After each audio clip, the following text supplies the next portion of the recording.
What's up, attackers? I'm here with George with Square Enix. We're here to talk about Nosgoth, and in particular, we're here to talk about the two new classes coming to the game, which is the Deceiver and the Prophet. Now, you work with like their lore. That's right. And all about these two classes. So tell us a little bit about the lore behind the Deceiver. The Deceiver is a really cool class. So the Deceiver is based off the vampire clan Zephonim. Zephon was the really kind of scary boss that lived within the Silenced Cathedral, very spider-like. And what we've been doing with all of the vampire classes is we've been, this will really make sense if you're a big fan of Legacy of Kain.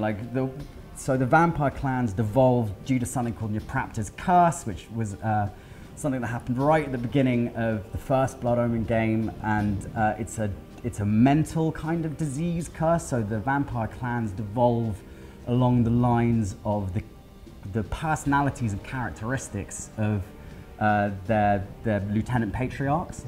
And Zephon himself, he's very insidious. He's double dealing. He's not necessarily the most physically aggressive individual. However, he is, he works behind the scenes. He's a backstabber, and we thought, oh, okay, right. So this would make a lot of sense if we wanted to do something a little bit more deceptive with this particular class. So we based it along those lines. We based it along his character and personality.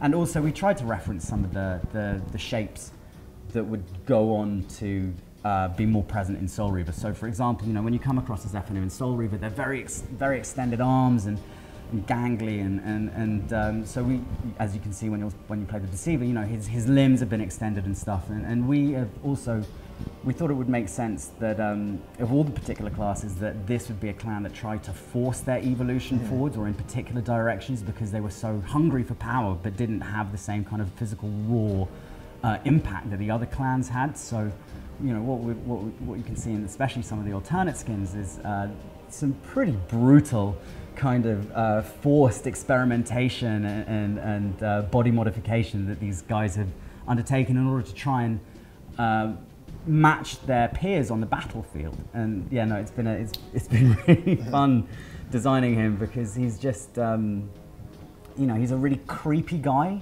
I mean, the Zephonim were always really creepy in Soul Reaver, and we've really tried to amp that up with Nosgoth and make these guys really kind of scary and icky on the battlefield, but not scary in a kind of obvious way, but more in a very creepy way. And I mean, he's a lot of fun to play, and he's a hell of a lot of fun to watch. And some of his powers are just really spectacular in the visual impact.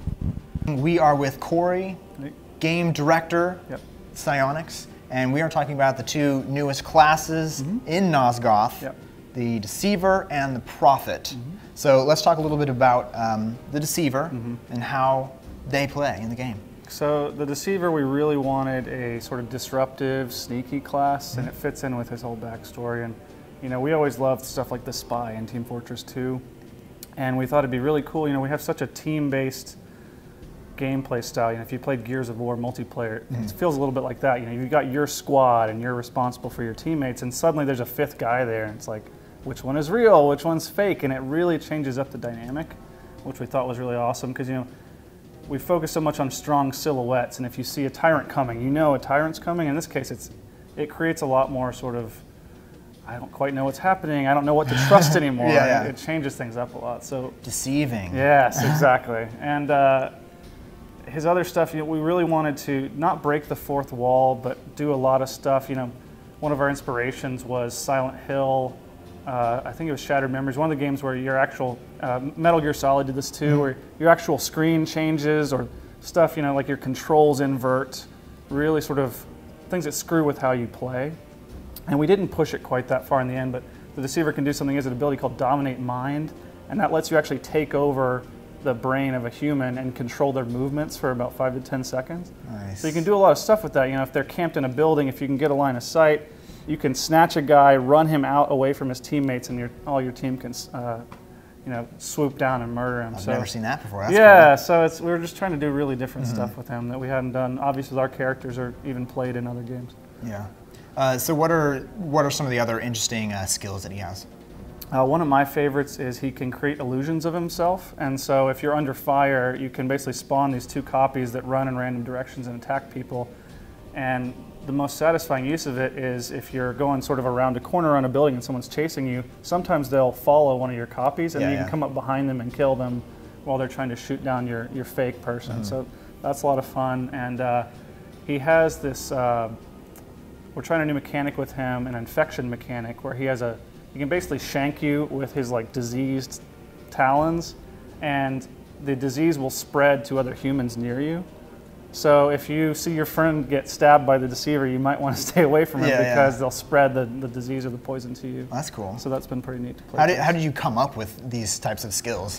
A lot of it's just brainstorming. You know, we play a lot of games and those inspire us, but most of it's just saying, you know, what do we want to see in Nosgoth that's not there? What mechanics do we think would mix up the current, you know, the term everyone uses online is the meta. Like, what mechanics will really mix things up, make this character unique from the others. We don't want them all just feel like slightly different skinned versions of each other. And how does that fit into the lore? So that was a quick look at Nosgoth. Be sure to like and subscribe for more. And also check out Nosgoth in the closed beta now. We'll put a link in the description below. What's up, Attack? I'm Sky, and today I have this Hitchhiker's Guide to Tamriel. I have this compendium of information on the Elder Scrolls Online that I think new players, and maybe even a lot of veteran players, are going to really enjoy. I personally have dived into all these different links, and yes, they all check out, they're all really good, but the game is still new, so hey, if you want to start up the game, go through these guides, play the game a little bit, become a